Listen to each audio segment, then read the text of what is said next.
మాట్లాడద్దు. ఇప్పుడు నా దగ్గర కొన్ని ఆబ్జెక్ట్స్ ఉన్నాయి కదా, మనము మెటీరియల్ యొక్క ప్రాపర్టీస్ పైన మనం ఒక చిన్న యాక్టివిటీ చేద్దాం. ఏదో యాక్టివిటీ. ఇప్పుడు నేను మీకు మెటీరియల్ తీస్తాను. ఆ మెటీరియల్ ట్రాన్స్పరెంటా, ఓపెన్గా, ట్రాన్స్లూసెంటా, ఇది మీకు నాకు చెప్పాలి. ఓకేనా? అటు ఇటు పూర్తిగా కనిపిస్తే ఏమంటాం మనము? ట్రాన్స్పరెంట్. పూర్తిగా కనిపించకపోతే ఏమంటాము?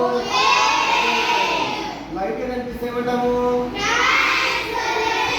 ట్రాన్స్లూసెంట్ అంటాం. ఓకే, ఇప్పుడు నేను ఫస్ట్ ఒక ఆబ్జెక్ట్ చూస్తా, అది మీరు ఎటువంటిది చెప్పాలి. ఇది ఎటువంటి మెటీరియల్ అనేది? ఓకేనా? ఇది వెరీ గుడ్. ఓకేనా? తర్వాత ఈ plastic cover very good. Plastic cover clear కనిపిస్తలేదు, లైట్ కనిపిస్తుంది కదా. Very good, very good, very good. ఇప్పుడు మరొక ఆబ్జెక్ట్, ఇది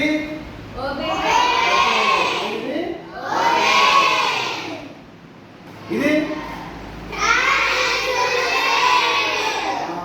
ఎండ బాగా కనిపించాలి, ట్రాన్స్లూసెంట్ కదా. ఏదో లైట్ వాటర్ కనిపిస్తుంది కానీ క్లియర్ కనిపిస్తుంది కదా. ఇట్లా లైట్ కనిపించుకుంటూ క్లియర్ కనిపించకపోతే ట్రాన్స్లూసెంట్ అని చెప్పాను కదా. ఇది వెరీ గుడ్. ఇది ఇది ట్రాన్స్పరెంట్. ఏంది? నా అద్దాలు ఏంటిది? ఓకేనా?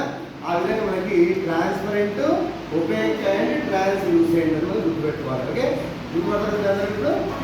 రైట్. ఓకే, వెళ్ళండి వెళ్ళండి. కంపాస్ ఇది ఇదిరా ఒపేక్ అనేది. ఓకే,